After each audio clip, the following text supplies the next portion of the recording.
Olá, bom dia, boa tarde, boa noite. Eu não sei exatamente quando vocês vão conseguir assistir essa videoaula, mas espero que assistam, porque nós vamos conhecer juntos um pouco mais sobre o Conselho de Recursos da Previdência Social.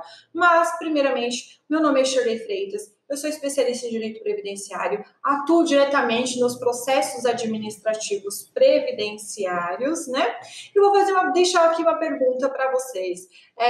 Você já atua dentro do Conselho de Recursos da Previdência Social ou ainda existe aquele preconceito, né, sobre o Conselho de Recursos, achando que quem vai julgar o seu recurso quando você interpor vai ser o próprio servidor do INSS? Nós vamos desmistificar esses entendimentos, dar algumas dicas técnicas, né, para vocês poder ter êxitos dentro do Conselho de Recursos da Previdência Social.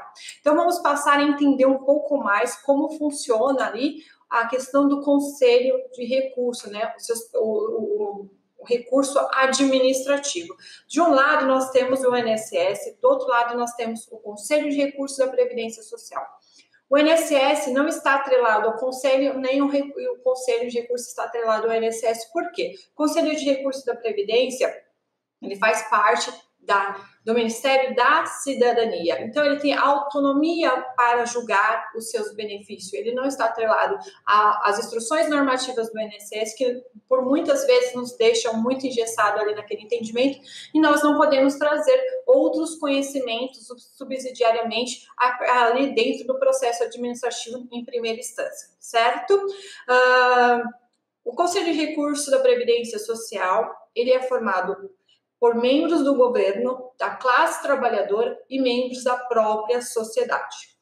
Ele tem as juntas de recursos, né, que é a segunda instância administrativa. Depois nós podemos interpor também os nossos recursos especiais ali na Câmara de Julgamento. E por último nós temos o Conselho Pleno, que é onde nós podemos ainda discutir as uniformizações da jurisprudencial ali das matérias. E onde nós podemos encontrar, então, subsídio, né, fundamentação legal para montar os nossos recursos administrativos. Nós vamos poder nos orientar ali no artigo 537 e 558 da própria IN 77 de 2015, na portaria 116 de 2017, no decreto 3048 e, por favor, use e abuse, né, da lei que rege os processos administrativos, a 9.784 de 99. Subsidiariamente também podemos utilizar o Código de Processo Civil quando houver omissão na aplicação do regimento. Então, nós podemos usar, né, o Código de Processo Civil a todo momento aqui dentro do Conselho de Recursos da Previdência. Entendendo isso, vamos passar, então, a conhecer quais recursos, né, quais recursos que nós podemos interpor aqui dentro do Conselho de Recursos da Previdência. O recurso ordinário é aquele interposto em face da decisão proferida, né, do INSS, em pedido inicial dirigido a juntas de recurso do Conselho de Recursos da Previdência Social. Então, outro dia eu vi uma dúvida de uma colega num site que ela estava procurando saber como que ela endereçava. Para você endereçar, então, o seu recurso ordinário, não é a presidência, e sim para as juntas de recurso. Então, ao Conselho de Recursos da Previdência Social ou às juntas de recurso do Conselho da Previdência Social. Esse é o endereçamento. Porque nós vamos verificar que a presidência, né, mais tarde, lá no final, lá no Conselho Pleno, que nós podemos, então, direcionar e vai ter o momento correto para direcionar o pedido para a presidência, no caso. E depois nós temos também o recurso especial, que é aquele interposto pela parte interessada em face da decisão proferida pelas juntas de recurso e dirigida às câmaras de julgamento. Nós ainda vamos ter essa possibilidade. Entramos lá com o nosso pedido inicial dentro do INSS ou até mesmo o segurado foi sozinho, veio somente com a cartinha ali de indeferimento, né? E aí você falou assim, essa matéria é bem vista dentro do Conselho de Recursos da Previdência, né? Por quê? Primeiramente, só dando um adendo, que tem matérias que é bem vista dentro do Conselho de Recurso, o entendimento é mais favorável que no judiciário, o julgamento é um pouco mais rápido, então nós temos que entender, conhecer bem os enunciados, ler a portaria 116, que aí a gente consegue resolver essas situações um pouco mais rápido. Mas voltando lá. Então, sofremos indeferimento dentro do INSS, fomos para juntas de recurso. A junta de recurso, não tivemos ainda esse entendimento favorável, vamos supor assim, mas nós acreditamos sim que o nosso cliente tem o direito. O que fazer? Nós podemos, então, interpor o recurso especial para as câmaras de julgamento. Ou quando ganhamos ali, é proferida a decisão ao nosso favor dentro das juntas de recurso, e o INSS, ele entra com as suas contrarrazões. Também vamos atuar ali, podemos atuar, no caso, na câmaras de julgamento da mesma forma, né? Quais são os outros instrumentos que nós podemos utilizar? Embargos de declaração, revisão de acordo, pedido de uniformização de jurisprudência, reclamação ao Conselho Pleno. Então, a reclamação ao Conselho Pleno, nós vamos ver mais à frente que é um momento, praticamente um momento crucial ali, que a gente pode estar utilizando, principalmente quando o INSS ele resolve não cumprir a decisão proferida ao nosso favor, tá certo? Vamos passar a entender mais ali na questão de prazo, né? Qual o prazo para que nós possamos, então, interpor os nossos recursos administrativos? O prazo é de 30 dias corridos. 30 dias corridos? Então, quando o cliente chega ali para você com aquela cartinha de deferimento, que ele está há muito tempo, ou vamos supor, como eu vou dizer, ele tomou ciência, já foi indeferido há 3, 4 anos, tomou ciência, eu não posso, então, interpor o meu recurso? Depende, você tem que estudar o caso, tudo depende, mas eu deixo bem claro que o segurado, ele é o hipossuficiente dessa relação, sempre será o hipossuficiente dessa relação. E nós vamos tratar muitas vezes de pessoas extremamente humildes, né? Idosas, que não sabem mexer, ela não sabe nem ligar na 135, não estou falando por desmerecimento, é que ela não tem essa facilidade de utilizar o 135, utilizar os aplicativos do meu INSS. Então, o indeferimento é muito complicado de dizer que ela teve a ciência ali do ato naquele momento, porque ela não consegue manusear essas ferramentas, né? Aí você vai me dizer, mas a carta de deferimento vem para casa do segurado. Sim, vem para casa do segurado, mas demora-se muito tempo para proferir essa decisão, né? O segurado pode mudar de residência, como já aconteceu, né, várias vezes. Eu já peguei clientes que mudou, ele não sabia, ele mudou de casa e ele não sabia que tinha sofrido aquele indeferimento. Então, não houve a ciência, porque ele não vai nem se atentar ali de atualizar o seu endereço ali dentro do site da Previdência Social, correto? E como nós podemos interpor, então, os nossos recursos? Pelo correio, sim, nós podemos juntar toda aquela documentação, juntar documentação contemporânea aos fatos que nós devemos recorrer, né, que devemos apresentar. Nós podemos, então, juntar as documentações, todas as provas cabíveis ali, juntamente com as nossas razões, porque previdenciarista que se preze não interpõe recurso sem razões, simplesmente eu não concordo. Então, você monta as suas razões, monta um parecer ali, né, do que você quer explanar, do que você quer dizer ali, por que o INSS, qual foi a falha do INSS? Nós sabemos que o INSS tem várias falhas, mas fica mais fácil para o conselheiro em si julgar o seu recurso, tanto o seu recurso ordinário como o seu recurso especial, se você explanar, se você demonstrar as suas razões bem fundamentadas. Nós já vimos que tem onde se orientar ali em todas as matérias do Conselho de Recurso para interpor o seu recurso dentro do Conselho de Recurso. No correio, né? Nos canais remotos do meu INSS ou na própria APS que te causou indeferimento. Você pode ir diretamente na APS, na agência que causou indeferimento, ou mandar pelo meu INSS. Aí você vai falar, Shirley, mas você me disse lá no começo que não é o mesmo servidor que vai julgar. Não, não é o servidor que vai julgar. Mas nós temos que interpor em face ali, né, protocolar naquela agência que nos causou indeferimento, porque ali ele pode fazer aquela questão de corrigir de ofício o seu erro. Né? Ali naquele momento, o servidor vai olhar novamente, deveria ter, pelo menos, né, a possibilidade de reanalisar ali os seus atos e corrigir os seus atos, né? Que é a questão de corrigir o erro de ofício. Ali de ofício ele pode, que já aconteceu comigo também, interpor o recurso, nem chegar a subir para o Conselho de Recursos, o servidor ele analisar ali o processo administrativo, verificar todo o contexto ali, que teve um erro crasso, realmente foi um erro muito grande do servidor, e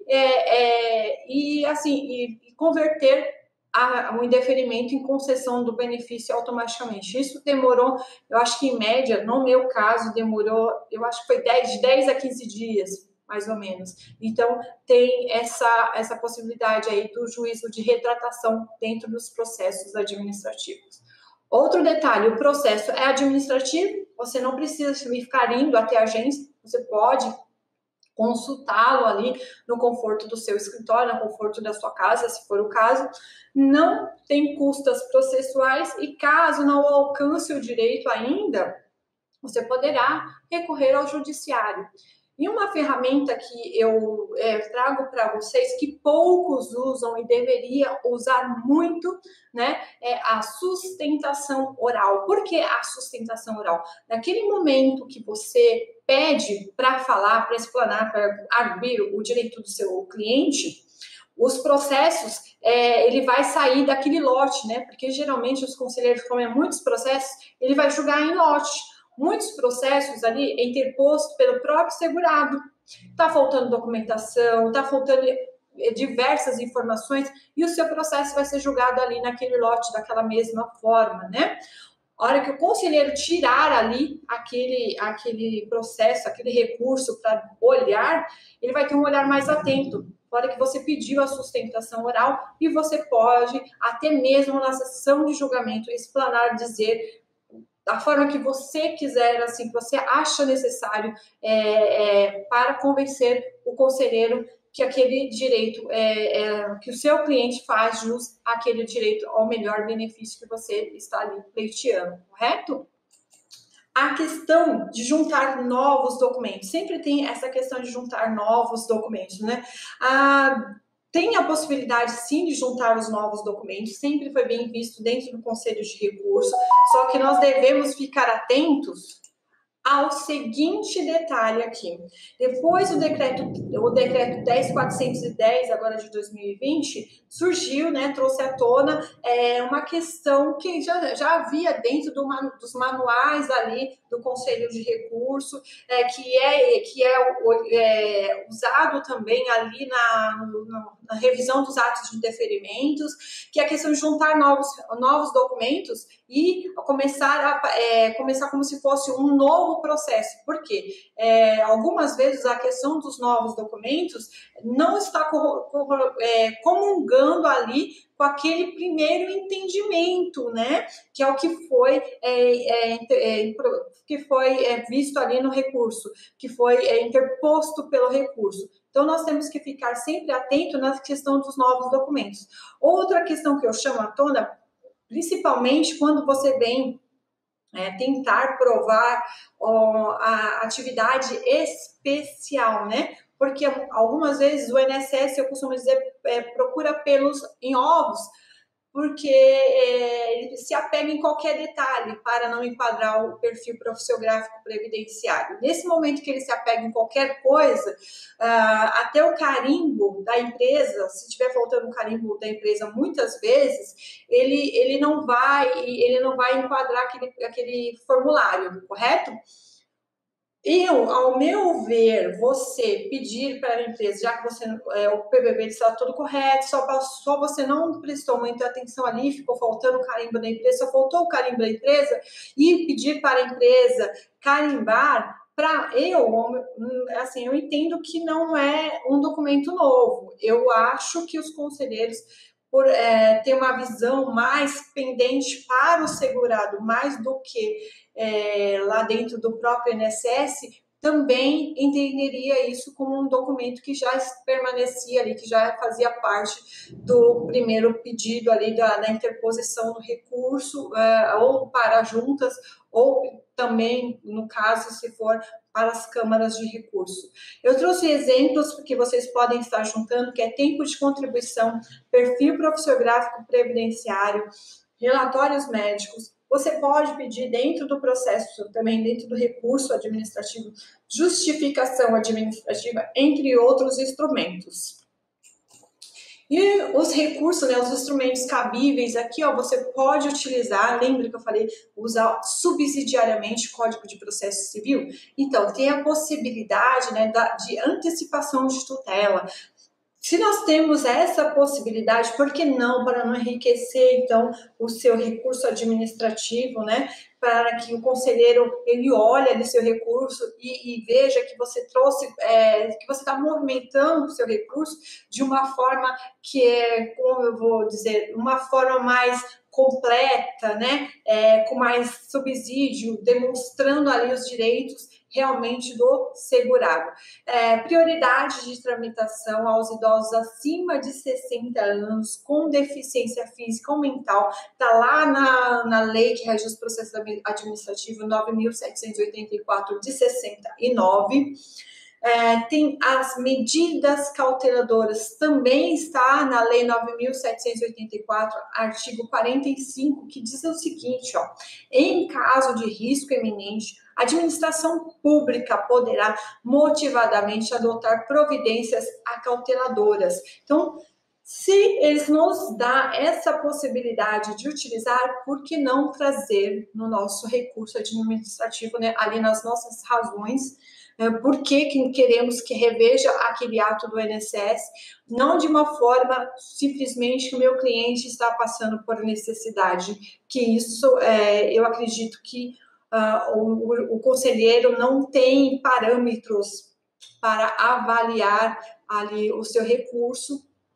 E outra coisa, não é porque nós estamos falando aqui de processos administrativos que vai ser feito de qualquer maneira, né? Eu tinha um professor da pós-graduação que ele costumava dizer juntar papéis. Não adianta apenas juntar papel. Por isso, assim, a maioria das vezes, os recursos administrativos, eles são indeferidos por falta de prova, né? Por falta de fundamentação legal. Então, por que não, né, tornar realmente a questão do tribunal administrativo ser um tribunal mais sério, né? Porque os conselheiros estão ali para julgar o seu benefício, e já que eles têm um olhar mais pendente para os direitos dos segurados, mais do que o INSS, por que não explorar um pouco mais isso e facilitar a vida também, até mesmo do conselheiro na hora de avaliar ali o seu pedido, certo? Nós falamos aí como que é a composição ali do Conselho de Recurso, nós falamos das juntas de recursos, vamos então falar um pouquinho do recurso especial, que para oposicionar é de 30 dias também, a contar do acordo, né? Agora eu chamo a atenção de vocês que é os 30 dias corridos a contar através da ciência do acordo. Lembra que eu falei que o INSS, a dificuldade ali segurado receber um indeferimento do INSS, como ele tem essa dificuldade de analisar a ciência ali do seu processo indeferido ou deferido, enfim. Aqui já é o contrário, e você tem que ficar um pouco atento, né? Porque quando já acontece a decisão do conselho de recurso, ali nas juntas de recurso, automaticamente o conselheiro, ele vai juntar as suas razões, a carta decisória, ali no processo, e o processo é eletrônico, automaticamente o INSS, ele já vai ter a ciência, né? Então, ele não pode interpor um recurso, depois um recurso especial, né, interpor nas suas contrarrazões, depois de 6 meses, de 5 meses, ou que seja, em desfavor aí da decisão, né? Que ele não concorda ali com a decisão da junta. Então, nós temos que analisar uma questão, como diz o velho ditado, né? Pau que bate em Chico, bate em Francisco. Ele vai usar isso contra você, você tem que usar isso contra ele, a questão da intempestividade. Não devemos deixar que há injustiça. Uma coisa é a pessoa ser hipossuficiente, ela não ter a condição de analisar se o processo foi provido ou não, se já teve julgamento ou não. Agora, outra coisa é deixar o seu segurado assim, desprovido ali, porque o INSS ele não cumpre as suas normas, os seus prazos. E cabe recursos, né? Cabe o recurso para juntas de recursos, como eu disse, qualquer matéria, aposentadorias, matérias médicas, matérias assistenciais, qualquer matéria. Agora, quando você vai interpor recurso especial lá na CAGE, a CAGE ela não tem competência para julgar os benefícios de matéria médica, que é os auxílios, acidente, que na verdade é auxílio por incapacidade temporária, eu acabei deixando auxílio acidente por força do hábito, e os benefícios assistenciais, né? Outra vez eu chamo a atenção de vocês na questão da sustentação oral. Então, lembra que eu falei que assim, que quando a gente começa a conhecer o Conselho de Recursos, os seus enunciados, vamos aprendendo aí qual matéria é bem vista dentro do Conselho de Recursos. Então agora a gente vai ver qual que nós podemos subir então para a terceira instância ali para recurso especial. Se a CAGE ela não julga, ela não tem competência para julgar matérias médicas, né, que é os auxílios por incapacidade e os assistenciais, então nós não já podemos tomar um outro caminho, a não ser ficar tentando aqui dentro da esfera administrativa. A gente já sabe que aqui dentro da esfera administrativa, então nós podemos tratar de todas as aposentadorias, né? Nós podemos tratar, estou falando isso na questão de recurso especial, tá? Porque assim, ali nas juntas de recurso, nós podemos levar qualquer matéria, subir para juntas só não matérias médicas e assistenciais, deixar isso bem claro, porque senão depois dá uma confusão na cabeça, né? Então, dentro das juntas de recurso, nós podemos discutir e subir para o recurso especial todas as aposentadorias, auxílio reclusão, né? Nós podemos subir salário maternidade, nós podemos subir pensão por morte, nós podemos subir, entre outros, nós podemos então subir essas matérias, só para deixar bem fixado, para depois não gerar uma confusão, falar assim, ela falou que podia subir o recurso especial, subir e deu ruim lá para a gente, tá bem? E os embargos de declaração, né? Para oposicionar é 30 dias, e é da mesma forma lá que rege lá os processos judiciais, né? Por motivos de omissão, contradição, ambiguidade ou erro da matéria. O efeito é suspensivo, ele é dirigido ao relator do processo, certo? De caráter integrativo ou modificativo. E, novamente, cabe a sustentação oral, você pode vir solicitar, então, a sustentação oral, mais uma vez, ali, discutir ali pelo direito do segurado. E as revisões de acordo? As revisões de acordo, tá lá no artigo 59 da portaria 116, né?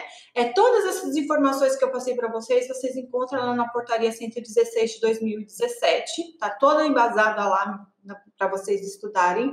E ele diz o seguinte: os órgãos julgadores deverão rever suas próprias decisões de ofício ou a pedido, enquanto não houver a decadência, né? Então, assim, a gente tem sempre que olhar, enquanto não houver a decadência, nós podemos utilizar aqui, verificar, ele pode, por si próprio, verificar suas decisões de ofício, porque pode ter tido uma violação literal, um disposto de lei ou de um decreto, né?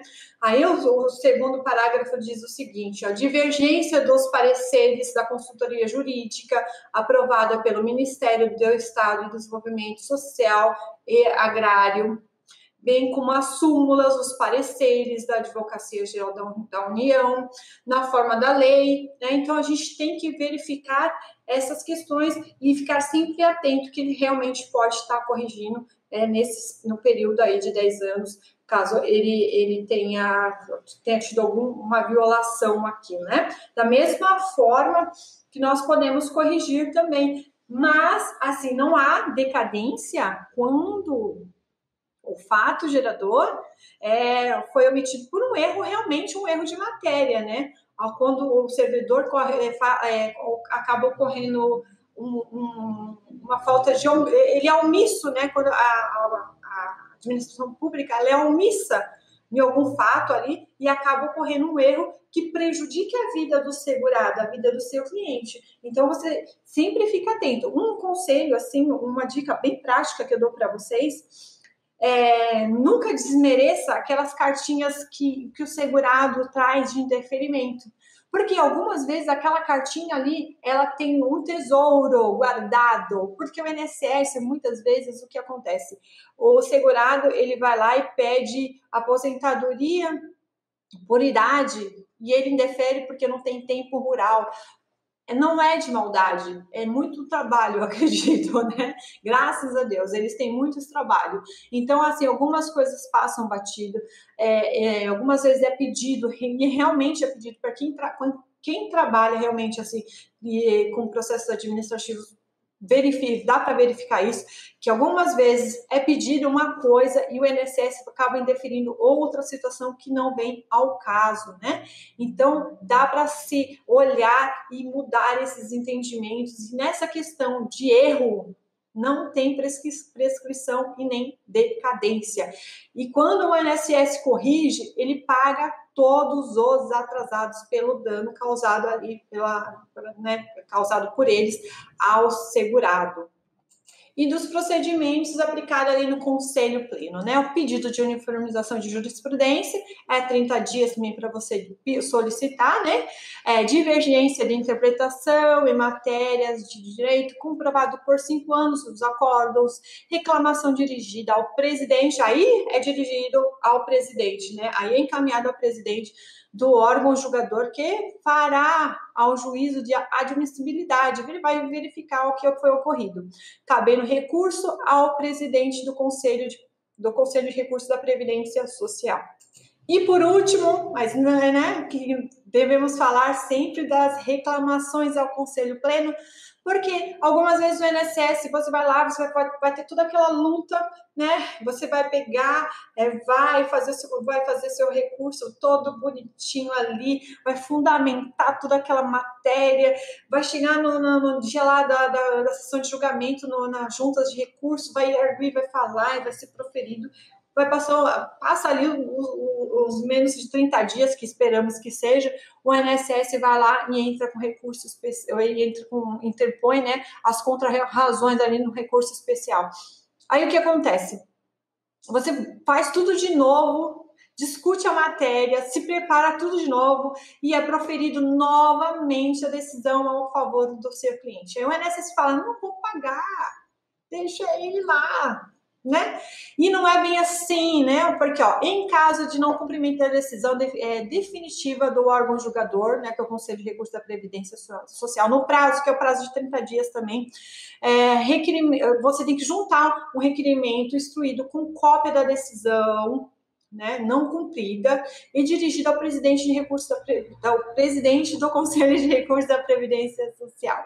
E você pode fazer essa reclamação, ela pode ser protocolada dentro do próprio INSS, ou até mesmo você pode mandar por e-mail, que eu deixei aqui o e-mail para você. A APS será intimada para se justificar no prazo improrrogável de 5 dias. Após será expedido ofício para o presidente do Conselho de Recursos da Previdência Social, AGBEM, para providenciar a instauração de um processo administrativo. Então, se o INSS, se você for lá, ganhou na junta, ganhou nas câmaras de recurso, fez tudo que você deveria para explanar o direito do seu cliente e foi provido ao seu favor. E o INSS, mesmo assim, ele não quer implementar o benefício, ele fala, não vou implementar o benefício, você tem essa possibilidade. Além de ir para o judiciário, pedir um mandado de segurança, explicar a sua situação, você ainda pode recorrer, só não fazer junto, judiciário, administrativo, senão um acaba interrompendo o outro, né? No caso, o processo administrativo, ele para se você entrar com o processo judicial, certo? Mas, assim, nesse caso, você tem essa possibilidade, sim, de solicitar uma reclamação ali no Conselho Pleno. Eu espero que vocês tenham gostado, né, das minhas explicações aqui, da gente se conhecer um pouco mais sobre o Conselho de Recursos da Previdência, quais recursos cabíveis dentro da esfera administrativa, né? Espero que tenham tirado algumas das dúvidas e perdido um pouco do medo ou receio de ir para julgamento, ali, sessão de julgamento dentro do Conselho de Recursos da Previdência Social. E eu termino essa videoaula com o pensamento, né, de Napoleão Hill, que eu trago todos os dias de manhã quando eu acordo, que é: ninguém está derrotado até que desista. Então a derrota está sempre na sua mente. Leve essa questão positiva aí para alcançar mais pessoas. Vamos compartilhar conhecimento para que nós agregamos, cada vez mais agregamos, né, uma rede de conhecimento para ajudar outras pessoas. Muito obrigada e até a próxima.